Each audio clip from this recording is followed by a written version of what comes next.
Je m'appelle Martine Chassin, je suis la nièce de Roger Allot. Roger Allot qui a été fusillé à Souges le 24 octobre 1941 avec 50 de ses camarades. Il avait 35 ans, c'était un frère de ma mère. L'autre, Lily, était tombée en Espagne dans les brigades internationales en 1937. Je ne les ai donc pas connus, et ce que je sais d'eux, c'est grâce au récit de mes parents, Régine Allot et Henri Chassin. Et ce sont des souvenirs à la fois joyeux, pleins de vie et souvent dramatiques. La période des années du Front populaire fut synonyme de joie, d'espoir, de difficultés et de désillusions aussi, et donc de la nécessité de toujours lutter, d'avancer, de ne jamais baisser la garde, et ils ne s'en sont pas privés. Roger était taulier formateur chaudronnier, grandi à Bacalan, dans ce quartier de Bordeaux où la tradition ouvrière et la solidarité sont vivaces. Le père était marin au long cours, famille bretonne anticléricale arrivée à Bordeaux selon les grèves et les embarquements ou non-embarquements qui en découlaient. Le Havre, Saint-Nazaire, Bordeaux enfin. Roger entre aux jeunesses communistes en 1925. En 1929, il est candidat sur la liste communiste pour les élections municipales à Bordeaux.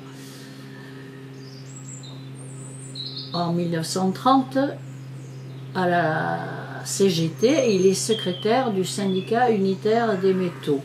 Il fait avec son frère Lily un rapport sur les assurances sociales. Il est élu en 1930 membre du Parti communiste, du comité régional du Parti communiste, mais exclu en 1931 pour indiscipline. Et ça m'a toujours beaucoup plu, car voilà un trait de cette famille. Ne jamais se laisser faire sans comprendre, sans discuter. Ni mouton, ni béni, oui, oui. C'étaient des ouvriers fiers de l'être et qui, après le travail, faisaient du sport, du camping, ils allaient au cinéma, au théâtre, étaient naturistes, ce qui ne manquait pas d'originalité, même si en ces années, le Front populaire avait ouvert des possibilités de nouvelles activités de loisirs. Il vit avec Ida Goldman, qui est chimiste. Elle est née à Vilnius, elle est naturalisée française, et sera, elle aussi, internée à Beaudesert-Mérignac après l'arrestation de Roger. Déchue de sa nationalité française, elle sera déportée en 1942 à Drancy, puisque juive, puis Auschwitz, et bien sûr, elle n'en reviendra pas. Il est arrêté le 22 novembre 1940 avec 147 autres militants communistes en application du décret Serol, interné à Bacalan puis à Beaudesert.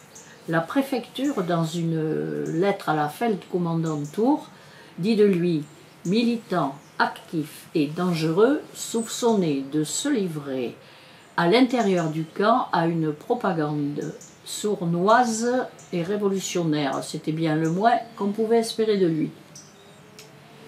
Je ne connais de la vie des internés à Mérignac que ce que nous a raconté notre mère, un récit tonique montrant le quotidien, les gendarmes français, les rires et les larmes, les moments de courage et de lassitude, être digne constamment, l'attente de visite des familles, les colis de nourriture, les cours d'espagnol dispensés par les camarades espagnols républicains arrêtés en France, du civet de lapin dégusté par tous, mais en réalité certainement le défunt chat du commandant, de la femme du dit commandant qui s'obstinait à passer, à repasser devant la baraque des otages, devant la baraque des hommes, et la provocation cessa le jour où Nancel Pénard sortit complètement nu et s'étira avec délectation, sans un regard pour elle. Ils ne la revirent plus, et en plus il paraît que Nancel était un très bel homme. Le conseiller militaire Heinz Reimers est abattu le 21 octobre 1941. Donc les nazis exigent 50 otages en représailles et le préfet Alip n'a que l'embarras du choix dans le stock des internés prisonniers de Mérignac qui sont déjà là depuis un an. Roger fait partie de la liste. Le 23, depuis Mérignac, il est amené à la prison du Havre avec Nancel Pénard, médecin, ancien brigadiste. Le préfet leur propose de renier leurs engagements politiques et leurs convictions en échange de la vie sauve. Et ce que, évidemment, ils refusent.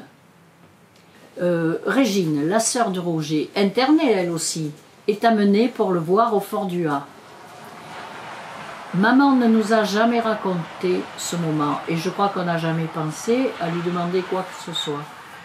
Elle nous a dit qu'il avait pensé à retirer et à lui confier ses dents en or.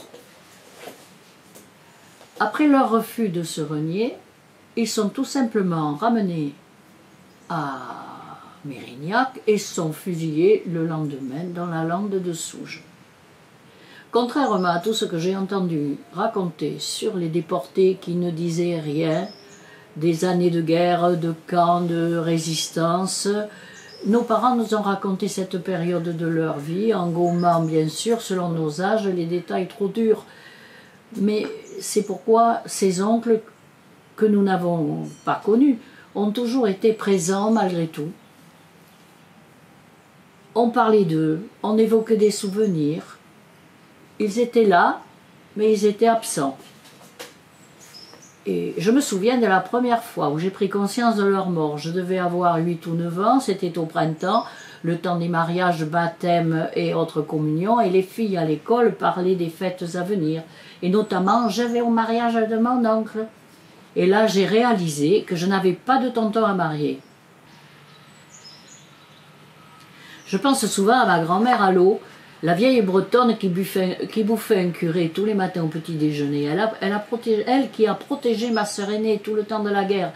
Elle qui avait perdu 2 fils, Roger fusillé à Souges, Lily mort en Espagne, qui ne savait rien de sa fille Régine en fait à Ravensbrück et de son gendre Henri, interné lui à Ravarauska, dont il s'évadera, mais c'est une autre histoire. C'est trop de souffrance pour une grand-mère.